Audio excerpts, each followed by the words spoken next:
100 and how many characters was it with? 40. 140 characters. I was like, this is perfect. This is exactly what I have time for because I have a baby. And then I felt like reconnected to the rest of the world. I was like, oh, there's a whole world out here. And I can They should bring it back to 140. This tiny chunks. Oh, right? Do you think that would improve it? Yeah, because we wouldn't get any more of these obnoxious threads. Jason, call Elon. 140, one tweet at a time. Oh, God, just what I need. Literally, my entire email box this past week. Hey, it's Reuters. Can you tell me what your friend is thinking? Hey, it's CNBC. Would you come on and speak on behalf of your friend? I'm like, oh, really? Oh, God. It's literally my you gotta respect them shooting their shot, though. No, shoot your shot by all means. Shoot your shot. Oh, my God, these.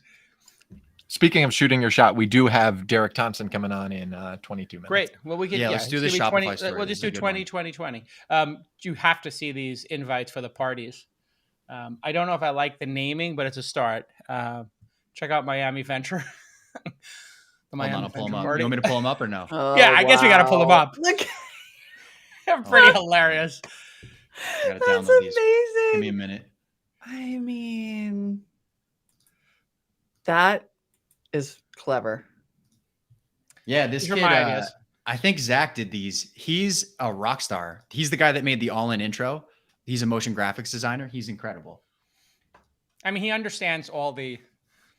Yeah, and he's a super jokes, fan, which is pull them up for the Noti crowd. These are well in design, so don't screen grab them. Wow, I'm literally looking at these and I don't know what's in these. That could be something inappropriate, but just for noties. These are the parties. I'm putting them in a little. These are the parties. I found a minor typo. I'll send it. There's going to be a ton of typos. I guarantee you that. Work in progress. WIP. Come on. These are just. I'm just helping. It's a mood board.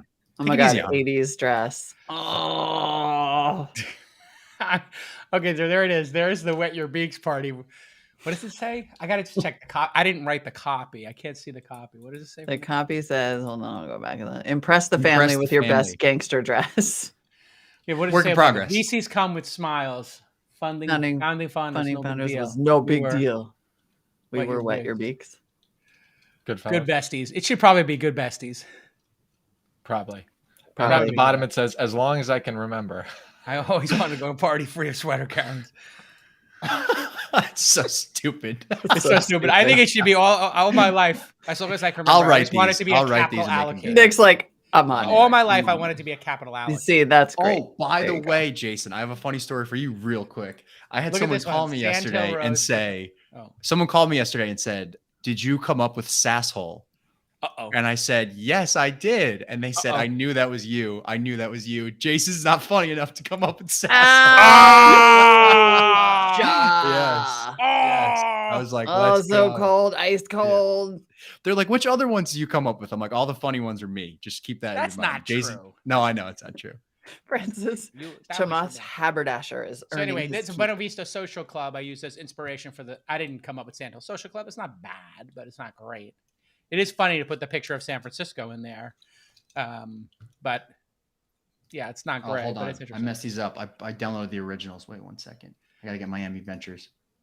Yeah, but you need to have the other besties on the car. You can't just have me. That looks like I'm using my position as party planner. Yeah. I mean, I was just going to say that. I'm like, no, I think you're entitled to that one. Also, the Bitcoin logo. Oh, you're not seeing. Oh, sorry. The Bitcoin logo is beautiful. Hold on. That is I think the Miami Vice one has the best potential. Yeah, that one's. They replaced the Ferrari with a Tesla. I mean, that is incredible. Wait, you're not. Yeah, you got to go zoom out. That's the New York Times photo. Yeah, zoom out. Miami Venture. I mean, that's good. Amazing. Miami besties. 420 Bitcoin Street. 420 Bitcoin Street. This looks. You know what this looks like? 690. 69? This looks like one of the guys on Shark Tank when they're trying to sell their package, their angel investing package. Yes, this is please, what they all look like. It's so bad. It's so bad. It's so bad. Okay, let's do the show. Enough with the shenanigans. Let's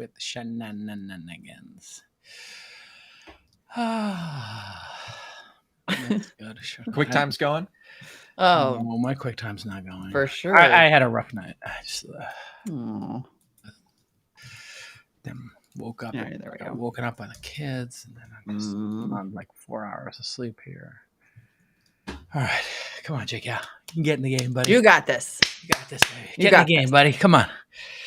Whew. Like 37 degrees in the garage. I'm sharp. Ooh, is it 30? Is it cold over there? I heard 42 is 40 or 42. On. Oh yeah, I believe it. But it's not stinking, unfortunately. If not, I would be on a fucking road right now. I'll tell you that much. Jason's like, yeah, I'm not coming. I'm out. No, I took the solo dolo. I took the solo dolo. Solo dolo mowo. YOLO solo dolo. Solo dolo mowo. Mowo. Solo dolo mowo. Absolutely. All right. So let's do some. These are words. Shut up. My quick time is now at 50 seconds. Luckily, I was rolling for all 47. that. I think we can agree that's the important part. Alrighty. In 3, 2. All right. And our first news story today. Looks like we have more stock splits and governance to talk about, Molly. Shopify has some plans. Shopify has some plans to not have a DAO-style takeover, apparently. Oh. I mean, I don't think that's exactly what's happening here, but since we have been having this ongoing conversation about founder control and what can happen when someone comes in with a disruptive stock buy, Shopify, just probably coincidentally, is currently planning, evidently, a 10-to-1 stock split that would also increase CEO and founder Toby Luckey's control from 34 to 40%. Now, Shopify, of course, provides e-commerce software that helps people start online businesses. IPO'd in 2015 at a $1.2 billion valuation, has had a tough post-COVID drop. Pre-COVID, it was trading at $60 billion roughly. Market cap, they peaked at $212 billion in November 2021. And since then, Shopify has been down 64% off its COVID peak. So no, wait, where is it trading above its previous pre-COVID peak? Is that? Yes. So it's still trading above. So it's still trading a little bit solid $18 billion above. Yeah. Yeah. So I think what we're coming to is like what we saw during COVID of these stocks going up was directly related to market participation and by maybe new entrants and people just buying their favorite names independent of price earnings ratios. And now it's kind of like if you draw the line, we'll just take out the peak that maybe was artificial. But if you were to draw the line from 2019, 2020, listen, I'm not into like stock chartology nonsense. I don't necessarily believe in that. But it probably would be a similar line, right? Like we'd have like this through line that was like, yeah, that was weird. A bunch of people bought the stock, meme stocked it, whatever. Because it was kind of a meme stock, right? Everybody's going to stay home. Everybody's going to shop. We're never going to leave our homes again. I mean, yeah, I'm not sure that's a meme thing so much as it is a, oh crap, everything about commerce has changed thing. Sure. And Shopify actually, I think the thing that Shopify did during the pandemic that was really promising and smart was to just basically create mechanisms for stores to just pop up e-commerce shops like overnight, make it super, super, super easy to onboard previously brick and mortar shops that needed to go online in a hurry. And so I think they got a lot of attention there. However, okay, wait. So to say that, just to build on that, you're a store in the real world. COVID happens. People can't leave their homes. You need to set up an e-commerce shop to sell what's in the store. Yep. And you're starting to do deliveries through whatever, Lyft and Uber and Postmates. So yeah, that could have been part of the trend. But they also, during this time, had spectacular growth. Yes. So legitimately. It was legitimate, spectacular, world-class growth here. Yeah. And so as a result, Shopify is saying effectively, and it sounds like the board is saying, hey, you know who's awesome? Toby Luckey. You know who should have essentially unchallenged control over this company forever? Toby Luckey. So they're doing this 10-to-1 stock split, lowering the share price to make it easier to add stock compensation potentially to employee pay packages. That's one thing that the Wall Street Journal speculated on. Also increased liquidity. But in addition, hold on a second. Let me ask a question. Yeah. So what's the stock trading at? What's the number today? Not the market cap, but the actual number. So it's going to go from what a share to what a share. If it's trading at, $60, it's going down to $6 or something. $670 to $67. Okay, so it's going to go from $670 to $67. So this is a psychological phenomenon. The value of the company doesn't change. They just 605 to $6 to so it'll go from Okay, so trading at $6.05 while we're taping this. So it goes to $60.50. This is because most modern brokerages let you buy a fraction of the share. This is like a psychological thing. And then even with employees, it would also be a psychological thing, because if I gave you a tenth of a $605 stock, or I gave you, if I made the stock worth a tenth as much and gave you one of them, it'd be the same thing. The same amount of money and value. So this is largely a psychological phenomenon, right? Is it? I mean, I don't know if I genuinely don't know if companies issue fractional shares as stock, as compensation. No. For compensation, yes. For compensation. We know Robinhood and E-Trade let you buy fractional shares. Right. So then the question is, which I think is still somewhat uncomfortable. Like if I hadn't really thought that much about, it's psychological in the sense that it'll work. If I hadn't thought that much about buying Shopify at 605, I might still be like 60. Hell yeah, I'm loading up on, right? So it's in that case, big sale at the stock store. And so I think the psychological part gets people to buy, and then you have liquidity as a result. I just always found it weird. It might be more interesting then to go 100 to 1. Why don't we go all the way and make it a $6 share again? And then everyone's like, oh, it's only $6 a share. It's on sale. Even though it's not true. There's 100 times as many shares. But okay. Absolutely. Isn't it all? I mean, isn't the whole stock market just ultimately like it's all like mostly feelings? Well, feelings do drive a lot of it, right? Yeah. But hopefully this underlying, the revenue on the company is real. Right, exactly. Just so people know, the GMV in 2021 was $175 billion. That's the gross marketplace value, right? GMV. So that's what everything being sold on the market was worth. I believe it's gross merchandise volume. I'm sorry, gross merchandise volume. Thank you. I'm a little tired today. Gross merchandise volume. So everything sold from the store was worth 175, but the revenue for Shopify, they get a percentage of sales and they get software fees, was 4.6 billion. So about just over 2% of that, or 2.7% to be precise. And that their net income was 2.9 billion in that same period. So they're at price earnings is 27 times. That's pretty high price earnings, but it's a high growth company. So anyway, just to put some numbers on the board, it's a real business. It's a real business. Employees do not, thank you, producers, get partial shares in compensation packages. So presumably they could then get issued a much bigger basket of shares, maybe have increased liquidity themselves. I don't really know. Okay, that makes sense then. But I think what's super interesting about this is that Shopify's board is also proposing a founder share that would increase CEO Tobi Lütke's voting power from 34% to 40%. One analyst interviewed by the Wall Street Journal said his increased control would allow him to block any attempts at a hostile takeover. And Robert Ashe, the independent lead director of Shopify's board, said, quote, "The company is looking to get the influence of our future in Tobi's hands." So is this a whole new type of share, a new founder share? They say that combined with his existing super voting Class B shares will increase his voting power. I guess, the mechanics of this are not exactly clear, but the concept in the, this might just be ways of just saying super voting shares. That doesn't seem as scary. So founder share sounds like optically, oh, it's founder shares. Oh, but they're super voting. They're super shares, basically. It's my shares. Super voting. We have the same number of shares. Mine are just more valuable than yours. Right, so totally. This has nothing to do with the Twitter stuff, because this has to have been in, these kind of things take a long time to, architect, like a year. So this is probably something that's been in the works for a year or two. Well, it may not have anything to do with the today's Twitter stuff, but it could have to do with the last Twitter stuff, right? When you had activist investors who were really putting a lot of pressure on Dorsey to make changes. Like, I think you are seeing some moves for publicly traded companies to have a little bit more Mark Zuckerberg style control. Yeah. And from the article, John Phillips, one of Shopify's first investors and a mentor to Mr. Lütke, will be converting his Class B shares to Class A, which will boost Mr. Lütke's voting power to 40%. So wait. John Phillips is converting his shares, which I guess he's pledged to Tobi to vote, if I'm reading that correctly.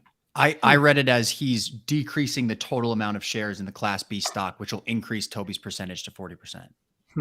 So anyway, long story short here, mechanics aside, founders want to control their companies and not deal with, they want the benefits of being public, but they want the power of being a private controlled company.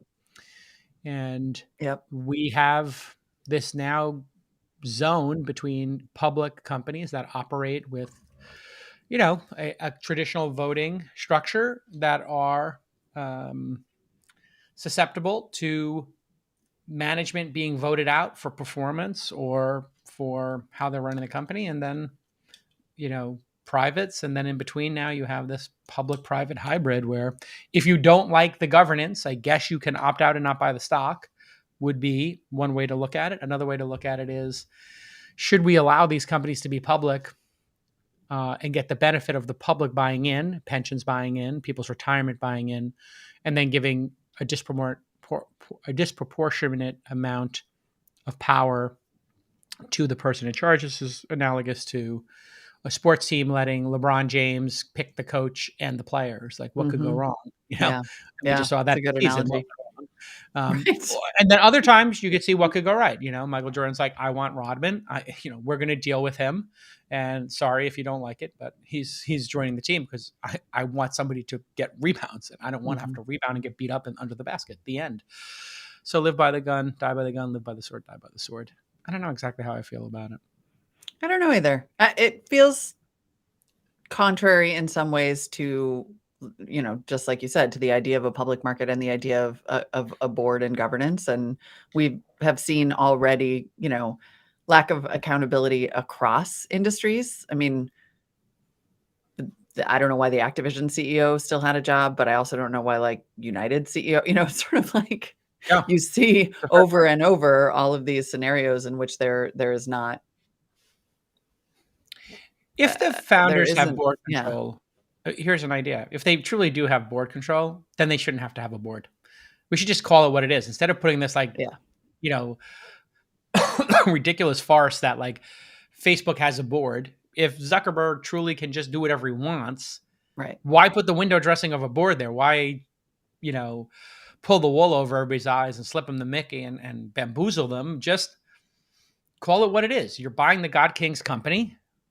Buying the God Queen's company. That's it. Mm-hmm.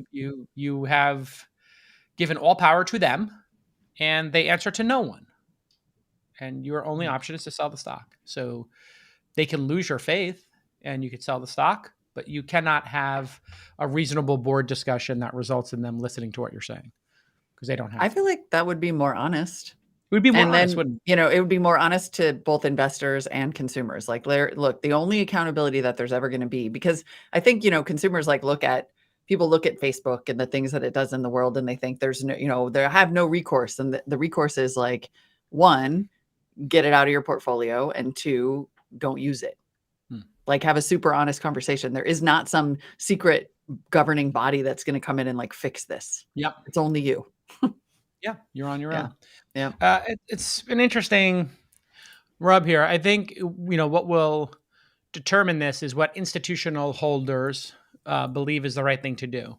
Yeah. I have seen this go both ways, up close and personal. There are some people who are so supremely talented that just letting them have the reins and keeping them less distracted and not having to worry about a hostile takeover, not having to worry about activist investors means the company goes up and to the right. And it's, there's nothing that says a company has to be a democracy with one vote for one person. Yeah. We can make all kinds of variations of corporate structures, and the market will decide which one it wants to invest in. And if too many of these controlled companies, hyper-controlled companies don't perform and their stocks don't perform, people will not buy it. If the New York Times, Google to a lesser extent, Facebook to the pinnacle extent, and now Toby, if these companies perform, then perhaps it is the better model. The results would say it is the better model. And if they go off the rails and the stocks go sideways, then it's not the better model. And you only have one person to blame. I guess what I don't understand is like, what is Shopify worried about? Like, they're doing fine, right? They're putting up great numbers. What is the concern? Why not just pay Toby more? Like, I don't really understand why you then also have to create a new special super voting class of shares to make sure that everything's okay and nobody's going to come in and take them over. I would say it's things are going well, so pressure advantage. So if you're at the poker tournament, you're building up a big chip stack and somebody raises pre-flop, you got so many chips, they're short stacked. You've got a, whatever 40% chance of winning hand, they have a 60. You might try to pressure them to fold. Yeah. Get 2 ways to win. So it's like I think he's just kind of pressing his advantage. Everybody knows he's a world-class CEO. Everybody knows it's a world-class company. So why not push the envelope here and see if you can consolidate power when things are good? You're not going to be able to consolidate power if the stock's going down more or if it's the company's not growing. So maybe people aren't paying attention. It's and they like Toby, and so it's a good time for him to consolidate more power. Yeah. Why not try? I mean, I might do the same thing in his position. Okay, I'm going to make this my life's work. I want to consolidate more power. Yeah. But yeah, somebody. Yeah.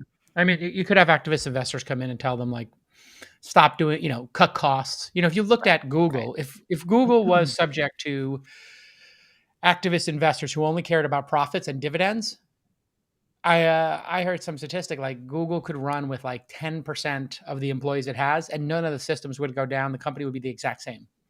So you could literally cut some very large percentage. But what's so interesting is that in theory, that's all investors ever care about. Like in theory, what's so fascinating about this is that it gives, I doubt that the play here is that Shopify is going to be like, hey, we're going to, even though that was Amazon's play for years and years and decades, right? To sort of say like, yeah, we're going to lose money. We're not here to maximize your shareholder value right away. We're here to slowly grow and build a long-term business. And most investors don't care for that. But it is sort of an interesting idea that one of the reasons you might want to consolidate control as a founder is so that you could have more flexibility to be like, yep, we're going to lose money for a while because we want to, I don't know, make a more climate friendly operation, and that takes investment, or we want to pay our, like Costco's stock is always like going down because investors don't want them to pay their employees so much. Yeah. Go figure. Yeah, go figure. Like we gave everybody a raise, they're happier. It's like, I'm selling the stock. I'm selling the stock. It's a terrible investment. Terrible investment in your people, like who, are the front line. Yeah, this is, and then there's some investors who are like, listen, if Amazon had not made the other bet of AWS, it would not be the company it is. Mm-hmm. That's the thing that throws off the money. 100% true. We might look back and say, Google doing autonomous cars, if that actually works and becomes a giant business for them, it might be like, okay, that was it. They did 20 other bets and none of them went anywhere. Google Fiber, nothing worked. Loon, all these projects, Google Glass, nothing worked, but you only need one to work. And if one works like AWS, well, gee willikers, you're sitting on the powder keg. Gee willikers. Gosh. Gosh, gee willikers. You nailed it, buddy. Willikers, pal. Let's go fishing. Hey, fella. There's an AWS somewhere in there. Somebody's dad is in here right now. Yeah, I just am going grandpa, actually. Yeah. So anyway, all right. If you look at here's the thought experiment. What could Google's yearly net profit be if they cut all unnecessary staff and other bets? Let's say 60% of all employees, $257 billion in revenue, 2021, $76 billion in net income. Maybe who knows what Google spends on all those employees? There must be a line item somewhere, but could they increase their net income by 25 billion? A third? What would that do to the stock? Because then you start looking at the price earnings ratio. If the earnings spike, well, then the price earnings ratio goes way down, which means the stock can go up. So if Google was trying to make the stock price go up, they would do to a certain extent what Apple does, which is buy back shares, increase the price of their products, and don't do any other bets. Like Apple is famous for being like, yeah, we're not going to buy anything. We're not going to build anything new. Like we'll do one new thing every decade. If you take away like washcloths for your phone and no, it's not. Yeah, absolutely. They're like watch, iPad, watch, AirPods, maybe phone. The phone. I'm also the entire business. I don't know how many DeepMind employees there are, but I remember reading something like the average DeepMind salary is like $500K. It's something insane. Oh no, DeepMind salaries. AI engineers are up closer to 7 figures at the peak when this battle was going on, because the downstream impacts of a world-class AI engineer, and there's so few of them. Enormous, and there are so few of them. And if you get them, the other person doesn't get them. So just think about this: if you were to tweak Facebook's algorithm, and Facebook makes, or here, we're looking at 257 billion in revenue. If you tweak the algorithm and made it 1% more efficient for advertisers, it's $2.5 billion. If you were to do 10 basis points, a 1/10 of 1%, it's two Redfins. 250 billion. Yeah, I mean, that's the thing about these networks. That's why you're like, how do they have 8,000 engineers working on this project? And it's like, look at how big the number is. If one little tweak, gets some, 1% more people to click. That's why they study the position, the font size, the color, and then a million other variables. And that's what AI and machine learning does. You set it up, you don't even know what it's doing. It might be on rainy days that a different font color, because the average person's computer, because of the sunshine, needs a different color, makes you click on the ads 1% more. And then when it's a hazy day, like that's literally what could be going on in the algorithm, and we don't even know. Yeah. Because a lot of these algorithms are set up and they're pulling in every piece of data. They might know your screen brightness, and on your phone, and be able to tweak your experience, right? Like, yep, absolutely. They certainly know the weather in your neighborhood. Maybe on rainy days, people click on more ads. So on those days, you should show 5 ads per search. And on non-rainy days, if it's not raining in your neighborhood, it shows 2. I mean, I'm making an absurd, example here, but but maybe not exactly. Yeah, but it is, and like you said, it's a matter of volume. It's sort of like how, the simple analogy is like spam. Yeah. You send out 100 million spam messages, and you only need 1% to click, or less, 0.001% to make it worth your while, because it's like a fairly inexpensive thing to do. And so at Google scale, listen, if you're running a restaurant and you put a hamburger on the menu, people come to the restaurant, they're tired, they had a long day. They're going to be, I just have a burger. It's an easy choice. I know I love a burger. It's no downside. Bad burgers is decent. So you do that, and now you got all the $20 to $35 entrees, including the steak, are now subservient to the $14 hamburger, and then you just killed your margin, because half those steak people probably would have ordered the New York strip. And so you got to think things through sometimes. Mm-hmm. If you have a restaurant at scale. That's why my dad didn't want to have a hamburger on the menu. Fascinating. You put a Caesar salad on the menu and a hamburger and mozzarella sticks. Like all of a sudden you watch the tickets. 80% of the tickets in the 80s are going to be, I'll take a Caesar salad and a burger, and let's get a side order of mozzarella sticks. Like nobody's going to nobody's going to have the steak tartare. Side note, I really like how you call them mozzarella sticks. Mozzarella sticks. What did I say? You basically said that. You basically said mozzarella sticks. Like it was a whole Brooklyn situation that happened right there. Speaking of Brooklyn, lovely. Speaking of Brooklyn, hearts and minds to thinking about Sunset Park. There was a shooting this morning at the 36th Street station. Yeah, which gave me a little bit of a cold feeling in my body, because I used to take the R train, get off at 36th from 77th, and transfer to the N. Yeah, transfer to the N. Where back in the day it was the B. So you would take the R or the N, which Molly, stands for the rarely or the never. That's how far out into Brooklyn I lived. We could take the rarely or the never. Wow. Then you take the B, which was the better train to get there. All right. We've got a guest today. I was reading stories. I was reading tweet storms, and I saw one of these rare moments in the late stage media of self-reflection. And we're part of the late stage media, of course. And I've always liked Derek Thompson. He's like a very considered guy. Like he also has good prose. That's kind of a lost thing, Molly. A lot of these folks not at the Atlantic, but yes, not at the Atlantic. But I like to have. I just like when somebody puts a little bit of effort into the prose, as opposed to like just the content mills that a lot of these journalist outlets have been. And I understand people have they got to file every day or every 2 days. They don't have time to even think about it. But Derek's a good writer, and he had some reflective thoughts. Welcome to the program, Derek Thompson. Great to be here. Thank you so much. And of course, Molly Wood, I assume. Absolutely. Hi, Derek. Molly. Nice to see you. Our dame from the Hall of Fame here. So, Derek, you can congratulate Molly on being inducted into the Podcasting Hall of Fame. Oh, congratulations. That's wonderful. There you go. Thanks. Yes. Derek, you wrote a story. It was kind of reflective. You hit on 4 points about why this generation, this younger generation, suffering from depression, anxiety, etc., Before we get into the story, why'd you write the story? What was the origin story of the story? The origin story of the story. Honestly, it was just seeing an article on Twitter, which is where I live, in addition to this podcasting cave, which is where I also live. And the CDC just announced that the share of teenagers, of high school students, this is a high school survey, that said that they feel persistent sadness or hopelessness had reached an all-time high. And this is a trend that I followed for a bit. I follow Jonathan Haidt. I follow a couple other researchers like Jean Twenge that have looked at the impacts of social media on teenage depression and anxiety for quite a long time. And basically the number was going up, up, up, up, up. And then during the pandemic, teen hopelessness, anxiety, sadness, depression, everything just completely spiked, right? The pandemic, as it did to so many other trends, economic trends, business trends, accelerated that which was pre-existing. And I just thought this was fascinating. It was fascinating for a couple of reasons. First of all, it's just incredibly important that teenagers are sad. Like that is itself in a nutshell an important fact. Sadness is important.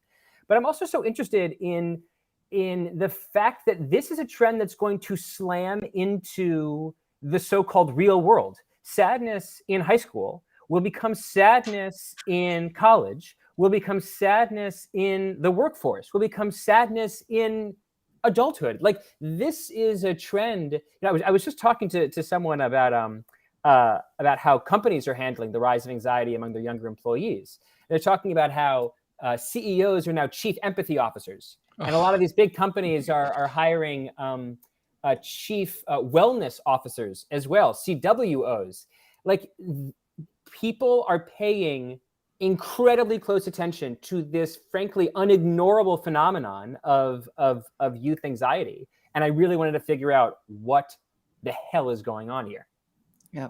So you identified 4 factors: social media use, sociality being down, the isolation of the pandemic. The world is stressful, and there's more news about the world stressors and modern parenting strategies. There's like, I want to unpack all of those. Let's go. Yeah. Well, but which as one, somebody Derek, who took my sad teenager to school this morning, can we start with parenting strategies, please? I was what am I doing wrong? Sure. Well, look, I mean, first off, I have to, from a responsible journalist standpoint, begin with the fact that I do not have a teenager, much less one that is sad. So I am not speaking from a place of intelligent experience here. But I did talk to a bunch of psychologists. My wife is a PhD in clinical psychology, so I've learned a lot from her about CBT and the therapy that is being used across the population, but also cognitive behavior. Thank you. Yes, cognitive behavioral therapy. Right. I don't want to depart into acronym land here. And you know, the parenting part is really important. There is a theory, and I would love to talk about the degree to which you find this accurate or total BS. There is a theory that modern parenting is too, the buzzword is accommodating. That is to say that a part of growing up is being sad. It's really difficult to grow up. You don't know exactly who you are. You don't know what you want. You don't have a lot of authority. You have to go to school. You have to do your homework. It's hard. And one thing that good parenting theoretically or good upbringing should do is help people build the resiliency that they will inevitably need in order to overcome the inevitable stresses of life.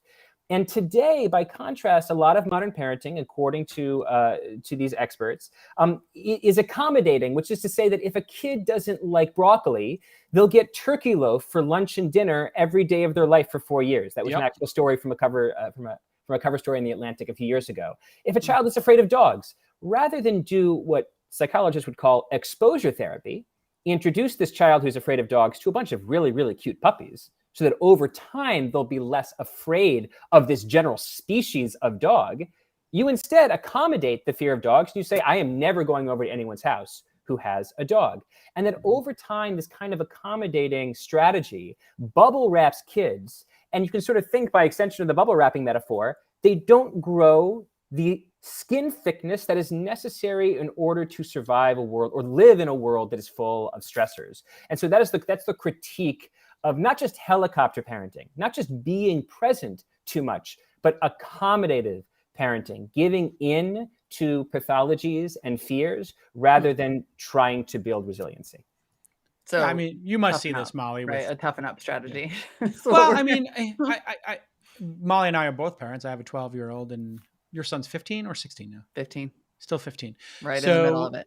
Yeah. I mean, we're both in the middle of it. I also have 6-year-olds, and there is this thing where it's like, I don't like that food. And, at a certain point as a parent, you have to say, this is what we're having for dinner.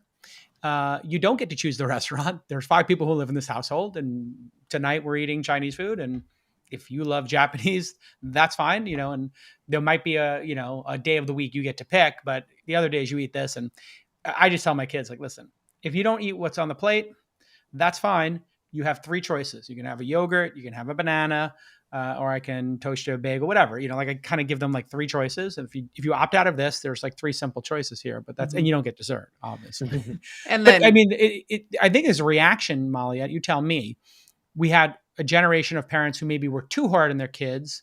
We had capital punishment. I think we're the last, I don't know if you experienced capital punishment, and you must have, like, I'm not talking about your parents, but people in your contemporaries, there was still capital punishment. I mean, I remember teachers hitting kids in school. So we had this like, well, that's not cool. And now we have this like way overreaction to like, oh, you don't like dogs? Well, then we'll just have a dog-free world for you, which is nonsensical. I don't know, Molly, what do you think about? Think certainly we see. How do you handle it? Yeah. Certainly, like, we all know those parents, right? Everybody knows those parents who are like, I got to keep my kid away from your dog the whole time we're at this party and ruin the whole party. And it's just going to be like, I'm not saying I was at a party like that recently, but I was. And there is, I think, a lot more, and you note this in your piece, that there's a lot more anxiety. You have more awareness of anxiety, and then you have parents talking about this with their kids. And I certainly have some, people in my social circle who I'm like, are you convincing your child that they have anxiety and OCD and all of these, On the other hand, they're inducing it, Molly. It's like they're basically like, you'll get more attention. We'll dote over you more if you're acting moody or whatever, right? You're kind of enabling. What do you think of that, Derek? But isn't there like, but wait, hold on. I'm in the middle of that thought. However, at the same time, for years and years and years, we said our kids are toughening up. They're resilient. I read this great tweet the other day where it was like, this woman is talking to her therapist, and the therapist says kids are really resilient. And she goes, really? Well, then why do so many adults need therapy? So like, we don't know for sure what the long-term impact of the accommodate. There are some people who over-accommodate, but do we really think that that is causing these issues, or are we more aware? I would say 2 things. First off, I think that what's happening is ironic, because it is the parents' attempt to prevent their children from feeling anxious in the short term that is hurting their ability to deal with stressors in the long term.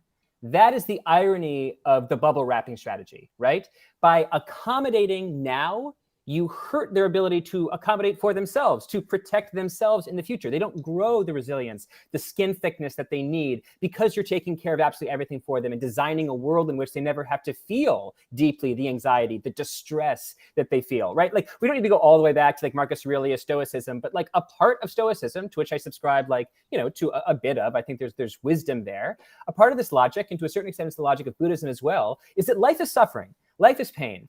And you have to just stare that fact nakedly in the face. Life has suffering and it is pain, and it is our responsibility to determine our emotional reaction to the inevitable pain and suffering that is life. And if you're going to raise your children in a way that sort of protects them from having to feel those negative stressors, then they won't be prepared in the kind of, Stoic or Buddhist way that Marcus Aurelius or Buddha would have told you to. That's I guess, point number 1. Point number 2, and I didn't want to sort of lean on this too hard, because to a certain extent, this is a bit of a classed argument. I'm describing what is a global phenomenon among American teens, not just among upper middle class teens. But the following is, I think, more of a classed argument. Valerie Ramey is an economist who wrote this very famous paper on the rugrat race. And this was a paper looking at time use surveys of upper middle class parents. And it showed that upper middle class parents, especially college graduate parents, started in the 1980s to spend much more time with their kids when they were teenagers. That time spent with kids started to go up and up and up and up in the 1980s, 90s, 2000s. Valerie Ramey's thesis is that this is about parents becoming much more obsessed with getting their kids into college, and that the college achievement rat race might be another layer of this stress cake that we're trying to disentangle, right? That in addition to being sort of cosseted and bubble wrapped from everyday stressors like I don't like dogs, I don't like broccoli, I don't like Brussels sprouts, you also have this enormous pressure on your back to get into Williams. And if you don't get into the school that has an acceptance rate of like 5.1%, then you're a failure. And that combination of I never have to feel this kind of, I'm protected from these anxieties in my everyday life, but also I'm given this unbelievably difficult achievement expectation for my parents and for my world. I think the combination of that is unbelievably stressful to a lot of upper middle class kids. And it should be said that while income is not asked about in the CDC survey, ethnicity is, unfortunately, in this country, a relatively close proximity for income. And the fastest growing anxiety rates, the fastest growing sadness rates in the country were among white kids, more than Hispanics, more than Black kids, more than any other demographic. Sadness and hopelessness is rising fastest for white kids. Is that a way of saying that the privileged kids can afford to be sad, and maybe the kids who have less privilege are experiencing a little more hardship, perhaps a lot more hardship, and getting more resilient? Like, is this actually just testing bias? Like, do we just know that these kids are anxious because we're able to ask them? That's a really, really great question, and it is absolutely a question that my wife asked. So there's I would say two things. One, I think it is well understood within the clinical psychology world that there is a testing bias, a representative bias, that higher income people are more likely to use language like, I suffer from generalized anxiety disorder, versus just feeling like, well, my life is objectively difficult. I make minimum wage salaries and it's difficult to pay rent, but I don't tell pollsters that I have generalized anxiety disorder. So to a certain extent, there's a representation angle here. But how do we know that this isn't just representation? Well, look at the objective data. Suicides are going up. Hospital ER admits for teens who self-harm is going up. Suicide attempts are going up. Eating disorders are going up, and places that treat eating disorders are seeing more cases. So it's not just a polling answer. We also have objective data that seems to indicate that this is a real world phenomenon and not just a representative phenomenon. Mm-hmm. I feel like this is where we should make the turn into some of these other stressors too, because the parenting is one of the four. So you've got a certain segment that has like this bubble parenting and they can't kind of figure out how to like function in the world. Then you have all of these other factors. I know that Jason is super passionate about the conversation around social media. That's listed as your number one. Do you think that's like the actual number one? How big a factor is that for kids? To be totally honest with you, I listed them by how frequently I heard them offered as answers. I'm pretty ambivalent myself on what the big story is. I do think that it's a jambalaya. The very last paragraph of my article, I think the article might have been shared in the stream, but the very last paragraph of my article is my attempt to synthesize all the answers. I think there's no question that you have to look at social media. All of these subjective and objective measures of negative teen mental health started to increase in 2011, 2012. What was happening then? This is Gene Twenge's big argument. What was happening in 2011, 2012? Was it the Great Recession just started? Nope, it was over and actually unemployment was starting to decline. Was it some big other cultural trend? No, it really was smartphone penetration passing 50% and the mainstreaming of social media plus smartphones. And I think that if you look at the culture that is created by the internet, it's a culture that there's some studies that have shown that the kind of emotions that go viral on the internet are high arousal, negative emotions. So not just mere sadness, but outrage, anger, fear, absolute, they're deplorable and they're horrible and everyone give me 1,000 likes for saying so. If you go to therapy and get CBT, have someone give you cognitive behavioral therapy, they will push back against every high arousal negative emotion that comes to you. So we have on the internet a world that is essentially the hellscape for clinical psychologists. Like if clinical psychologists were going to design a world that was like perfectly imperfect for mental health, they would design social media and the internet. It's just a terrible place to be for mental health. And you see this over and over and over again. And so I think it's impossible to fully disentangle the effect of social media. Then finally, and I'll stop talking and throw this back to you guys in a second, but you could just believe Instagram.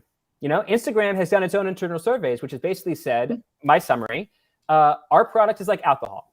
Lots of people love it, and it's good for them, and it's pro-social for them, and they have a fine time with it. But there is a minority that finds that this stimulus makes them dependent and depressed. That's social media. Yeah. I love Twitter, but like it absolutely makes some people dependent and depressed. And I think we need to be sort of sophisticated in our analysis of social media to say, this is not rat poison, it's alcohol. Fine for many, terrible for some.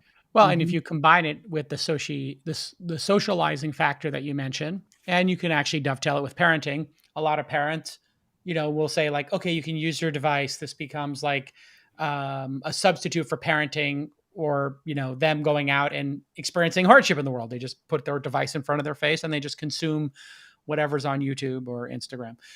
And so it's not just that they're going into social media and that's the hellscape. I think it's a pretty good description of it. They're removing socialization. So it's what it's taking away at the same time. So it's like double. It's just, it couldn't be a more horrible combination. And I guess this leads to, if you were the person making the decision, and let's say the government had the ability to regulate uses of social media and smartphones, what would be the minimum age that you would set reasonably for social media for kids and teens? Yeah, as someone without kids and who really doesn't research kids, I don't have a confident answer. I think you'd probably want to start by making it harder for tweens to use a product that they're not supposed to use, right? Like my understanding is that it's widely understood that kids who theoretically shouldn't be able to get onto Instagram are utterly on Instagram, and all their friends are on Instagram. And it's like, you know, I don't know, it's like drinking in some rural county where absolutely everybody is drinking by the time they're 17 or something, or urban county. I don't want to be ruralist or something. So I think hillbillies have a totally different way of looking at it. I can take that bullet for you, Derek. You're 100%. I was like, oh yeah, no, that's my. These hillbillies are just cracking cases of Bud Light. They love it. Yeah, right. Accurate. Accurate. So I do think that a minimum age is probably appropriate. Beyond that, I wrote an article called "Social Media is Attention Alcohol." And I made 2 points in that article.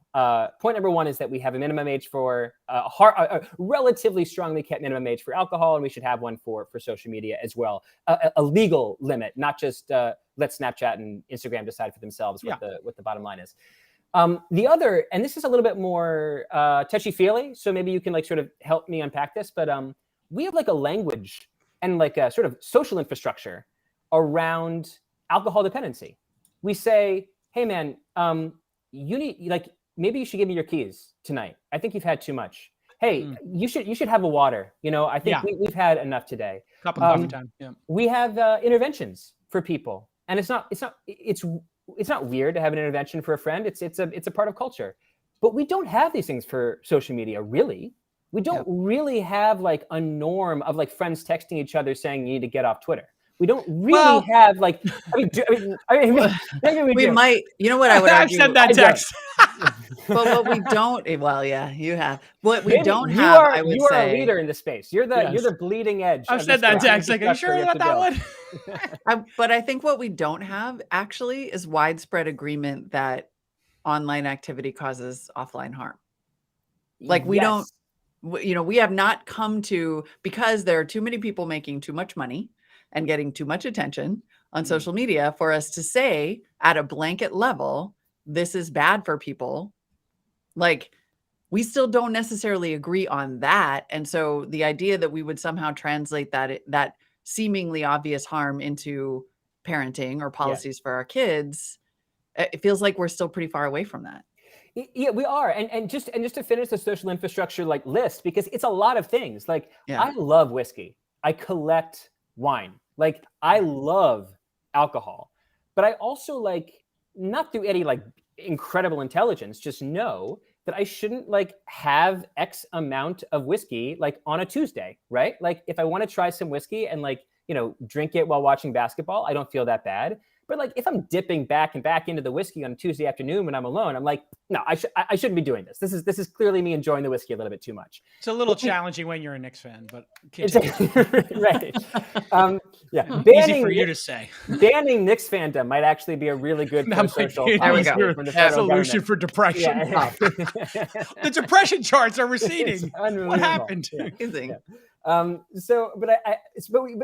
There's that understanding. We don't have like a similar understanding, I think, about social media use. Like, there's no Surgeon General warning that's just like, Derek, Jason, Molly, if you guys have like shit posted 3 times today, by your 4th shit post of the day, like, you should really start to reconsider your shit posting behavior. Like, there's just no, again, I call it social infrastructure, and that's a little broad, but it's just because like we just don't have Molly, you were right on this. We don't have a communal sense of like what behavior is good, what behavior is bad, what's pro-social and what's maladaptive. Well, and we know that tobacco and alcohol will kill you on a physical level, and yet we don't necessarily think of the brain as a part of the body, right? So it is doing the same kind of damage. We just haven't quantified it in the way of like lung cancer or liver, cirrhosis. Right. But now let's talk about the news. This, I think, is what Jason meant by the self-reflective part of this. Yeah, that was the part I thought. Read your tweet storm. I retweeted one part of it, and I was like, "You do." Like, the news is obsessed, right? Like, with bad news. Mm-hmm. Yes, it is. And there's a couple layers to this. First layer, the news has a bad news bias. We know this. I mean, like, here we are talking about teen sadness. Like, news has a bad news bias. If it bleeds, it leads. Like, this is an old adage. We don't need to go too deeply into that. One layer down is that, like I said, news now travels through social media distribution streams, and social media has a high arousal negative emotion bias, right? Outrage, anger, fear. So you have a product with a bad news bias traveling through distribution streams with a high arousal negative emotion bias. Then I think you have like the readers. You have people who read and share. And I unfortunately think that people go online for the purpose of like dipping into maladaptive feelings. They want to go online to feel that like frisson of anger and outrage. They're like, who's the enemy? Who's the antagonist of Twitter today? And how can I jump on a quote tweet and make fun of them? Like, I think if we're reflective, like, we often are our worst selves when we're online participating in the discourse, capital T, capital D, the discourse. We're often our worst versions of ourselves. And if you put it all together, I just think that people, especially teens, are like more aware of the news than they used to be. My wife and her friends who are clinical psychologists say this. Like, kids will come in to the therapist's office and they'll say like, I'm depressed about climate change. I'm depressed about the American homicide rate. I'm depressed about enter some huge global unsolvable problem here. And I think that's new. I think that's kind of new. Like, being obsessed with the news is we used to call them news hounds, but now we don't even or like media junkies. We don't even use those terms anymore because it's kind of assumed that everyone's a media junkie. Everyone's swimming in the news currents all the time. And I'm just not sure it's good for us. It's possible that news is like social media, is like alcohol. A little bit can be good. A lot is pretty consistently pernicious. And so I think that there's something about the quality of the news cycle that might be a contributor here. They know, I mean, kids know everything. I can speak from experience here. My kid knows everything. And there are times when it's like I see him and the first thing immediately in the morning is him like talking about some terrible, I mean, I have had to be like, dude, I can't take this like buzzkill first thing in the morning. Like, whoa. And on top of that, they have immature frontal lobes. Like, they can't, and they're not very old. They have no sense of context, no sense of sort of historical perspective, the idea that this might have happened before, let alone the ability to sort of sniff out the misinformation. Yeah. And this is not, you're right. Like, teen brains are different. This is a point that Lauren Steinberg, who I interviewed both for a book that I wrote called Hitmakers, which is there, and for this article. Lauren Steinberg makes this really important point, which is that teen brains, unlike children's brains and unlike adult brains, are extraordinarily sensitive to peer influence. And he's done a lot of studies on this, but basically teens care more about what their peers think about them than any other age group. So why is that important with social media? Well, it means that teens are choosing to dip into this world where people are constantly up and down voting every aspect of people's lives. It seems like a perfect environment for them to develop all sorts of negative social comparison disorders. And that's just another reason why social media might be sort of particularly pernicious for teenagers. In the good news column, it feels like the country is becoming aware of this. We have politicians becoming aware that social media is driving politics, not always in a good way. We have podcasting, which we're soaking in right now, and you have a Ringer podcast as well, or podcast on the Ringer Network. You look at, I think, a reaction to this, people taking social media diets, people opting out of social media. And I really think podcasting has become like the antidote for it. It's like, you know what, binge drinking, not fun, but, you know, hey, doing this podcasting thing and people getting addicted to long form, authentic discussion seems to be a correction to it. And I also think the Instagram leak could have been like the tipping point of, you know, society being like, yeah, this stuff is not good. And you have certain countries banning it. And you have China, you know, it's an authoritarian country. They can do things like this. We can't, because we have this concept that people have choice and free will. But they're just like, yeah, you're not playing video games during the week and you get 2 hours of video games. And as heavy-handed and as insane as like how they run their country can be at times, they might be right. They might be right about the time limits.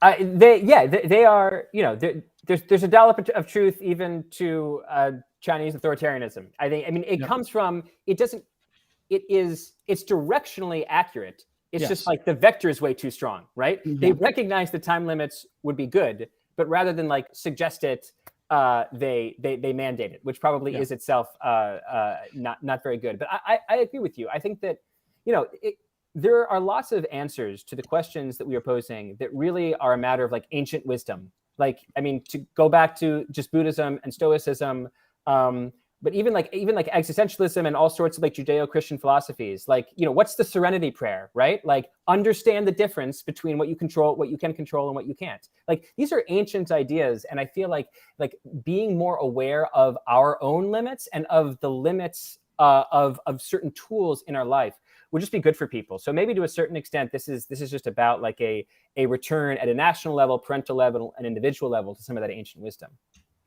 I think it's such a great point. I have really thought about this deeply because, you know, raising kids, and you'll be there soon, I'm sure, Derek. I came up with some simple rules, and I actually talked to my kids about parenting, like 6-year-olds and 12-year-olds. I have 6-year-old twins. And I told them, I was like, you know, as your parent, I need you to be bored sometimes, because all the great ideas I had in my life came when I was bored. And if you're using a device, it's just giving you entertainment constantly and you never experience boredom. Therefore, you never have a creative idea. And so, you know, when we're skiing or whatever, there's no devices during the day and we'll watch a movie at night. It's a family discussion as to which movie. We make a list of movies we want to watch. We talk about the movie. We talk about the director. We make it a little more of a ceremony to like watch it together and discuss it. And then, yeah, no more iPads in the morning. And then if we're at, you know, the ski house, there's no devices, no screens until after the sun goes down. And boy, was that a change. Yeah. And then a little bit of grit goes a long way. So one of the things I love about skiing as, you know, but one activity is it's hard. It's hard to get your ski equipment on. It's hard to get on the lift. It's like, it's arduous. It's a schlep. Yeah. It's a schlep of schleps, of all schleps. But once you get on the mountain, it's exhilarating. And then you have this like, okay, there was a reward for the schlep. It was worth the schlep, and hiking and all that stuff. So I think, you know, we were free range kids, Molly and myself. I don't know about you, Derek. I think you're a little bit younger than us. We're Gen Xers. You're a millennial? I'm a millennial. Yeah. Yeah. So you got I saw the participation trophies behind you. That's right. Yeah. Congratulations. And I'm like, it's really you guys putting all this anxiety on. I mean, congratulations, you filed this week. I know. I get those. That's why you get a paycheck, Derek. Every week I get a little trophy from the Atlantic. You get a little trophy from no. Like, I will say, I don't know that I would recommend. Like, I think there is truth to the ancient wisdom. There is a lot of truth to the idea that what we need to do is acknowledge that our kids are sad and their brains are sick and work on that problem. I do not know that I would recommend my own childhood. Like, did it make me the mayor of the fucking apocalypse? Absolutely. Right? Like, yes, I did raise myself and everybody around me, and now I'm very tough as a result. Not ideal. Wouldn't necessarily give my kid that, right? Like, I think there's, I would be wary of bringing all the nostalgia but Molly, solving the solution, because we live in a different world now. We just do. Molly, don't you think sometimes when you see these kids who are entitled and you're like, okay, they have it a lot easier than me. They've got all of this privilege. They, parents are going to pay for college. They don't have to have an after-school job. Don't sometimes you look at them and look at the outcome and say, I'm actually a happier person because I suffered more as a free-range kid. Like this concept that kids cannot be alone. Going to be. I don't. Let's be honest about one thing. We don't know what their outcome is going to be. So I was very sad all by myself, right? Like being a free-range kid. And now I'm fine. We don't know we know that there are higher rates of, everything that you said objectively is 100% true. We know that there are higher rates of suicide. We know there's terrible drug use. We know that there is like real concern, anxiety, and depression. Yeah. We also don't know for sure that those kids are all going to be sad in college and be sad in the workforce. And right. Like I'm not sad now. Yeah. I think, look, we're touching on what are essentially some of the most important, but also deepest and, hardest to answer questions of like the human condition, and like not to, end us in like the most highfalutin possible way. But, I think the goal can't be happiness. The goal can't be like permanent happiness, because that doesn't really exist, right? No. We don't want to make the North Star something that we're never going to achieve. The goal is, how do we keep persistent sadness from growing 85% for over a 10-year period for a generation, right? Like that is the goal. How do we stop the inexorable rise of persistent sadness? And there, I think, you just have to take all the ingredients and like put it in the jambalaya. Like overuse of social media has to be important. One thing we didn't talk about, but I'll just quickly mention and go right through. The decline of sociality and the increase of loneliness is a huge deal. Like it just seems like kids are physically, phenomenologically alone a lot, with a screen a lot. Like they don't go on walks with their parents. They don't work. They don't drive. They go on dates less. They hang out with their friends in physical world environments less. They are alone with an Apple screen or Google for a lot of Samsung. A lot of their life. Just want to make sure I got all the manufacturers. Yeah, well done. 87% market share. Done. There we go. So, and then on top of that, you want to, I think about the downsides of accommodative parenting, and you want to think about the fact that people in my industry are filling the interwebs with a lot of negative, scary, sad shit, including, frankly, this article. So, mea culpa. But like, I think that if you put it all together, you have the beginning of the understanding of, okay, this is why persistent hopelessness and sadness is increasing. And maybe if we just pull down on each of these ingredients, that line will just bend a little bit. Normalize, yeah. It feels like you can normalize it just by dialing back each of these 20%. I guarantee you're going to see a compounding effect. It's very hard to say no screens. It's very hard to say, you got to suffer more, or, you got to socialize 100% of the time. But if you do a little bit of each, I bet you, it will turn around. And then a lot of this is like this crazy narcissism where everything is about the person and nothing is about, helping the rest of the world or going out and working. Like, I think people not working or sometimes I literally am like, we need church. Well, I mean, church was like about helping other people. Community, or synagogue. Yeah, exactly. I mean, and I guess what I mean by that is community and a sense of duty. Like it's something other than yourself. Like, it really gets super narcissistic when you're like, I'm posting to TikTok and Instagram, my feelings, my score on the video game. Like everything is about the person. Nothing's about, hey, I'm on the chess club. I'm in the theater club. I'm going out with my crew. We're doing things together. I'm on the ski team, whatever. Like it can't always be about this individual, which I think is the parents create, which we saw here.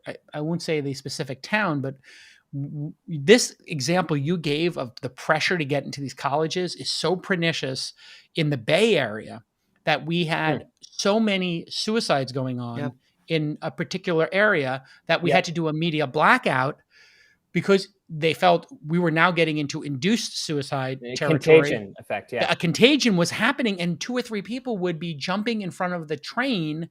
They had to put a security guard in front of the train, And it was all based on these insane parents who are like, if you don't go to Harvard, Stanford, whatever bullshit, like, how do you succeed? And then you look around you and everybody's a CEO or a venture capitalist who went to Harvard or Stanford because like Hollywood, all the beautiful people go to Hollywood, all the Stanford, Harvard grads come here. All the kids can't statistically be the same as the most successful people they see in their orbit. Just like every kid in Hollywood cannot become Tom Cruise. I think that, sometimes I wonder whether people in positions, it's so typical for people in positions of power or success to give graduate school speeches about sort of the path to their success. Like, here's the ladder to walk up to get to where I am. Right. It might sometimes just be useful to have them give graduate speeches about what's still hard in their life, to make the point that, like, this isn't 100-meter dash. There's no marathon. There's no finish line. Like, people who you think have succeeded, have passed like the final threshold of success, they still feel stress. They still feel sadness. They still feel occasional hopelessness. They still feel everything that's like endemic to the human condition. So like, you're thinking about like, oh, if I get into Stanford, I'll be happy. And then you get into Stanford and you're like, holy shit, this is really stressful. But if I get into like Stanford MBA school, then I'll be happy. Yeah. And you get into the graduate school of business and you're still like, oh, well, if I get my Series A, I'll be happy. If I IPO, I'll be happy. Yeah, exactly. And it never like that. Yeah, by the way, it's quite the opposite. Yes. You literally have to, as best I can see, having, being a kid from Brooklyn who now is, seeing it up close and personal, it really is about that foundation of childhood and then defining success for yourself and actually understanding yourself enough to know what makes you happy. Yes. And then constructing a life around, hey, you know what makes me happy? I like doing my podcast. I like going skiing with my kids. Okay, I'm going to do more of that. I like going to this. I like this music. I like the sports team. I'm going to indulge in that. I like playing basketball. I'm going to do that. Like, you actually have to take some amount of agency in your life. And I think the problem with social media is you're giving up all agency. You're just like, whatever's on the screen is what I'm doing. You're not constructing a life. You're just being programmed by an algorithm. All these devices right in the fucking garbage. That's my advice for parents. Honestly. I like throw them in the fucking garbage. And it goes for you too, journalists. Enough with the Twitter. What did you think of the... And yet Twitter's how you found me. Like, there are some good things that happen. Yes. I know. What did you think about the New York Times? Tweet less, Derek. Tweet less, maybe. With more wood behind the arrows. There's no question that I think he's directionally right. I think he's directionally right that a lot of journalists use Twitter in a pernicious way. And specifically, I don't just mean that like being online is pernicious. I mean that it essentially serves as a kind of shelling point or like contagion device for journalists to arrive at the same opinion. Like, I just see this so many times that, like, for all sorts of reasons, because you constantly have to externalize, you constantly have to publish what you think about everything, that, well, once everything is externalized and published, it's easier for everyone to understand where like their peers are. And so they come around the same ideas. But like the way that you understand the way that the world works is by experimenting, having a diversity of views. And it's really difficult, I think, to have like a group that understands itself to be a single peer group, publishing a diversity of views without arriving at sort of a single point. And so I think that social media is like probably pretty bad for that, because it hurts our ability to understand reality.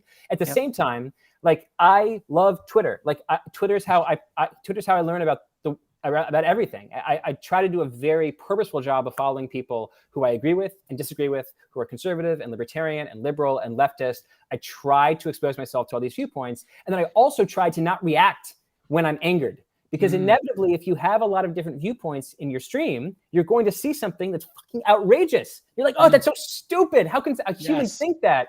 But you're like, wait, that is by design. I did that. I purposely exposed myself to, like, whatever, a paleoconservative, Marxist, because I wanted to understand what a Marxist would think about problem XYZ. So if I'm reacting with anger, I'm reacting to my own mistake. Like, this is what the service is for. And too often I just see that people are like, just going online to have a food fight. The metaphor that I use sometimes for Twitter is that Twitter is a library with a food fight in the lobby. Like, you walk into the library in order to like learn about the world, but then you just like see a bunch of people throwing tomatoes and you're like, that looks fun. And you just end up throwing tomatoes at someone.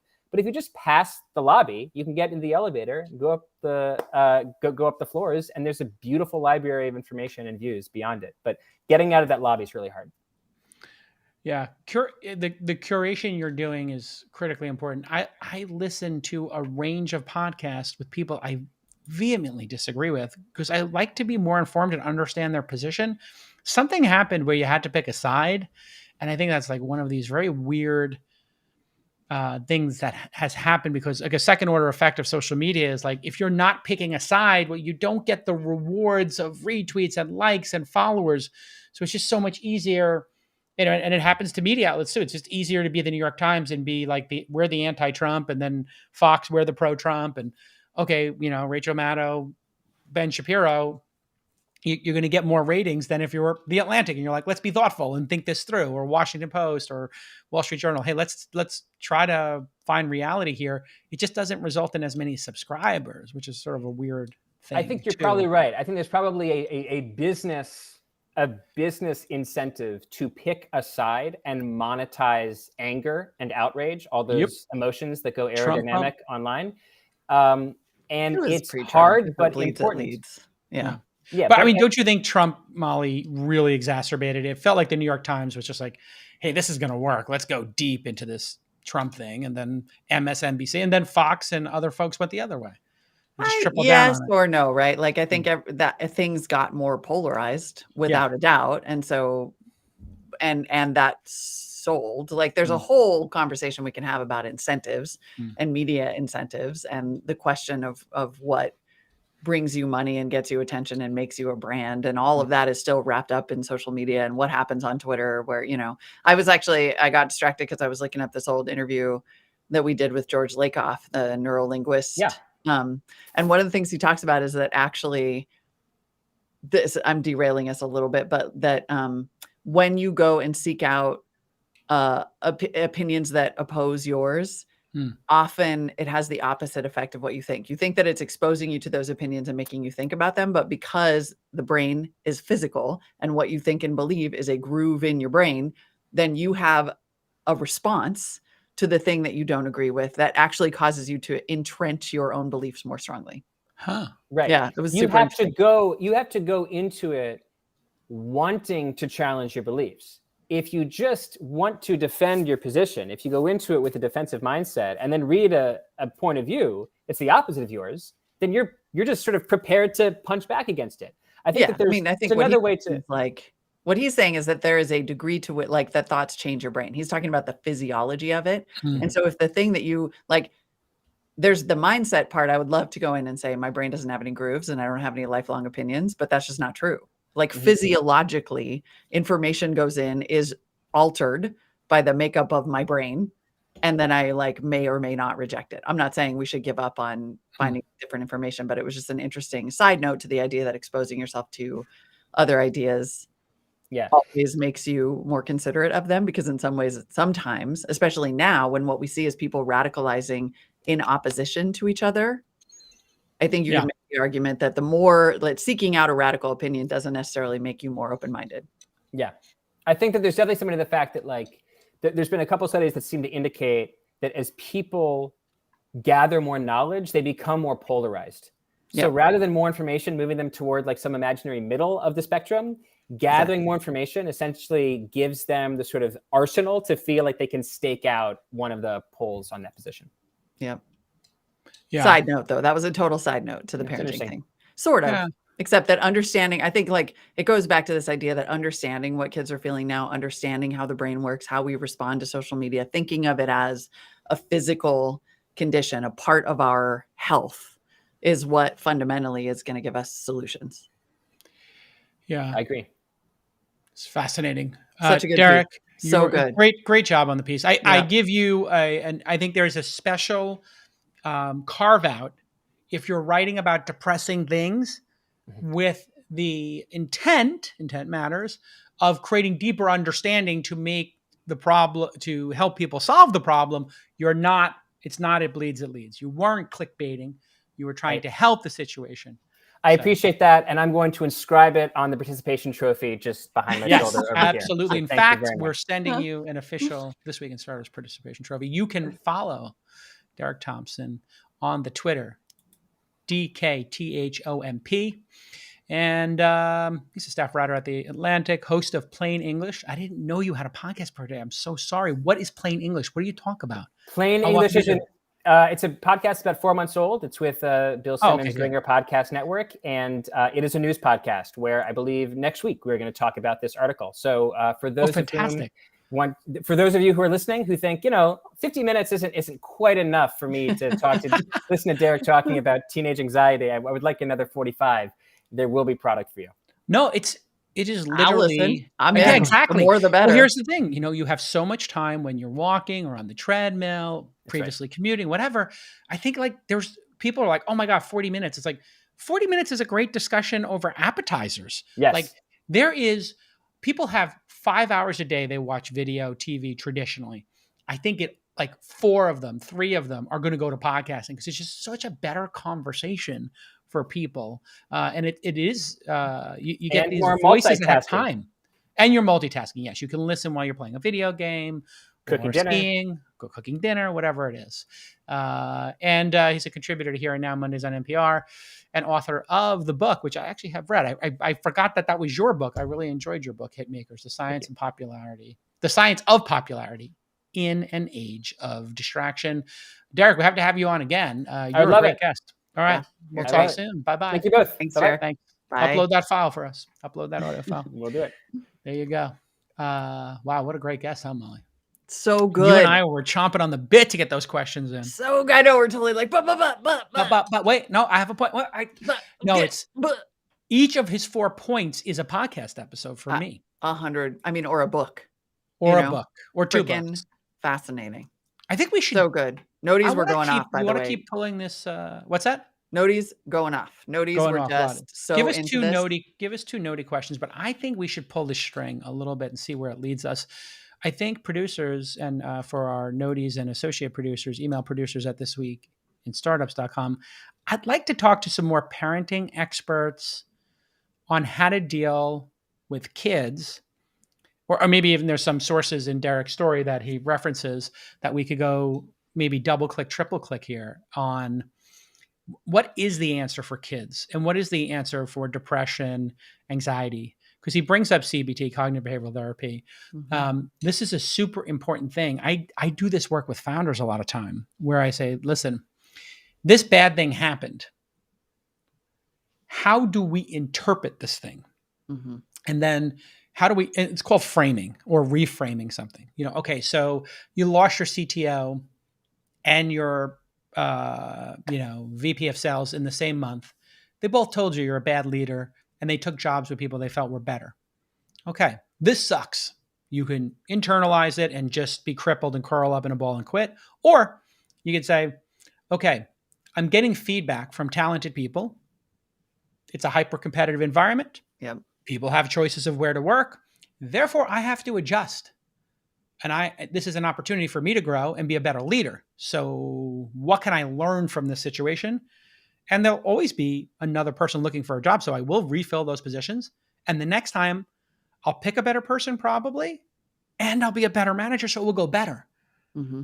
Right. And when I say it like that, you can be like, I'm ready to go back to work. I'm ready to get back in the game. But if you don't have somebody who can reframe that quickly for you, accurately and credibly, because what I just said is actually the truth. But the feeling you get when that happens, I've had it happen to me. I've seen it happen to CEOs. You just kind of get a bad beat. You lose 2 or 3 good people and it's soul crushing because they're choosing another person over you. It's like losing a friend or a lover or a spouse. And I really think that cognitive behavioral toolkit of how you attribute things in the world, how you frame things, how you interpret things, and how you make plans going forward is super important, not just for kids, but for adults. Oh, I completely agree. And that's why I'm a little hesitant to say kids should just be more stoic and be raised the way that we were raised because we had to get those tools later in life. Yeah. Like, I think that if there's a version of parenting where we can not coddle them into oblivion, and also there's only so much you can coddle them. They're still going to go off and find some other kind of pain, but that there's got to be a version where we can give them tools. Yep. Without having to be like, suck it up, figure it out. Yeah. Oh, here's a question from Extra Jobs. What were the biggest 1 or 2 career events that made Molly and Jason sad? Being offered $20 million for Silicon Valley Reporter by Alan Meckler and not taking it, and then selling it for under $1 million, a couple of years' salary. 18 months later, that hit me pretty hard. But I will tell you what that did was it made me immediately search for another business. Yeah. And within 18 months of starting Weblogs Inc., I sold it for $30 million. And it was, for me as a 30-year-old, or 29 to 31 time period, for me that was just like, I am going to show the world this wasn't like a one-time thing for me. Right. But that was psychologically super challenging to go from a wonder kid, 90 employees, down to like under 10, and being, on Charlie Rose and the New Yorker article, cover of the New York Times, being the king of New York, and then people thinking, well, that was a fraud. That will fuck with your head a little bit. Yeah. Talk about a reframing. Yeah. Well, it's like, you're nobody. You were really important. Everybody wanted a meeting. And now the internet industry is a total .com fraud. And you can't pay your bills. And you have to lay off 80 people out of 90 or something. It's brutal. That's horrible. Brutal. But it made me who I am. I wouldn't, again, like stoicism, whatever. You get through that, you're good. Yep. What about you, Mel? You ever, you don't have to share, but do you have any career events that were particularly brutal? New York Times comes to mind. I don't know. The New York, honestly, it was the New York Times. And I think it laid the seeds of the eventual departure from media. Like there's a it's a similar lesson, I think, in your ways, to yours, which is you can make it to the mountaintop and not win. Yeah. Like you can make it to the mountaintop and discover that it sucks there, or you can get there, but they don't, they'll bring you in, but they won't respect you. And so it was terrible. Yeah. And also I feel really lucky because it made me leave and go to Marketplace, a place that literally was like, no, come here and be really smart. Yeah. Like that's all we want, right? Like come here and be they were like when they hired badass expert that you are. As smart as you want to be, because it's public media. So when you went to the New York Times, they were like, "Oh, gadget girl here, sit in the corner. Be a gadget girl." Yeah. We're gonna hire gamer girl. Yeah, some guy that we're gonna always like. No matter where you go, he's gonna be right there. Gotcha. Hold your hand. Even though, oh no, he'll be on the front page and you'll be the referral underneath it. So that it's a whole. There's a lot there. But yeah. All right. Well, we'll read it in your autobiography. Molly Wood. No one ever benefits from that. Actually, you never know. I think, I think it's like just the thing that you think is the pinnacle of your success isn't. There's always something that you don't know about that could be better. Absolutely. So the idea of getting fixated on that one thing will not necessarily serve you well. It can serve you well to be focused and get to a goal, but always realize that, like, as Derek was saying, like maybe there isn't a finish line. Like, yeah, it's not like you get that trophy and you put it on your wall and you're like, even when I sold the company, it wasn't like I sold the company, now everything's solved. My life is perfect. Where I went public and now the company, everything's solved. Oh, there's a happiness that you have to curate inside of yourself. So you wake up every day and you go, I can't wait to do the pod with Molly. Can't wait to do a couple phone calls with founders. Can't wait to shred and then, spend some time with my daughters. You really have to curate your own life and be responsible for your own happiness. You have to architect it. And so I try to explain to people, like, if you're not happy, well, what's your plan to be happy? What is your what architecture are you building? All right, we got to wrap. Let's do a quick intro here. Do you have an intro, producers? Mm-hmm. How'd you do that so fast? I'm not even on the right page. I'm not even near it. I'm asking them. Producers are MIA. Producers, MIA, still MIA. Oh yeah, sorry, I had the volume up. Okay, all right. Got one. Excuses. Yeah. They're off thinking about the. What I just said. I'm just like, and now I'm gonna have all the producers quit. I was listening to what you said about happiness and how I'm protecting my own happiness. I'm working too hard here. I got too much. It was very funny. You, Jason, visibly winced when Derek said that a lot of companies are using their CEOs as chief empathy officers. You were like, oh. Jason's like, no. I thought you was going to get, oh man. I thought you were about to say any of you bring up your emotional labor. We're going to have a... shout out emotional. That's OG Okay Boomer segment, number 1. That's what I thought you were Don't do it, Rachel. Okay. Uh-oh. Jason, I like Rachel because she wants to be successful. She doesn't fall for these tropes. No, Rachel's like, I want to be successful. How to become more successful? She's asked me like one question. She's like, how do I get more successful? I'm like, here's how you work harder. Jesus. Work smarter. Advice. Leverage. That too. Well, actually, outcomes matter. Like, you just outcomes matter. You can work really, really hard and not accomplish a single fucking thing. Meetups impressed me, and so did OK Boomer, and so did you jumping in to do the all-in party planning. So I have 3 things right at the tip of my tongue here. 3 things that I can rattle off about Rachel. That means something. Hope the party goes well. Oh yeah. Sink or swim. Yeah. Output matters. Here we go. 3, 2. Hold on. I just got invited to a huddle. All right, everybody. 3, 2. No, I got it. Hey, everybody. We got a great show for you today. First, we're going to talk about Shopify's proposed 10-to-1 stock split and why the board wants to increase CEO and founder Toby Lookie's control from 34% to 40%. And should these companies, public ones, even have this kind of founder control? Yeah, what is even private versus public anymore? And then we have an unexpected guest because we're obsessed with this topic. We're joined by Derek Thompson from The Atlantic. And we had him on to discuss his article in The Atlantic, Why American Teens Are So Sad. Yeah, it is 4 forces, evidently, that are propelling the rising rates of depression among young people, including, as you might imagine, social media, but not exclusively social media. Yeah, it's a really deep discussion, an important discussion, a rambling discussion, but one you're not going to want to miss. It's going to be a great show. Stick with us. There it is. There it is. Rambling. It's kind of harsh. I like rambling in a good way. In a good way. In a good way. All right, here we go. We cover a lot of ground. Thank you, Noties. All right, I got a skedoodle. I got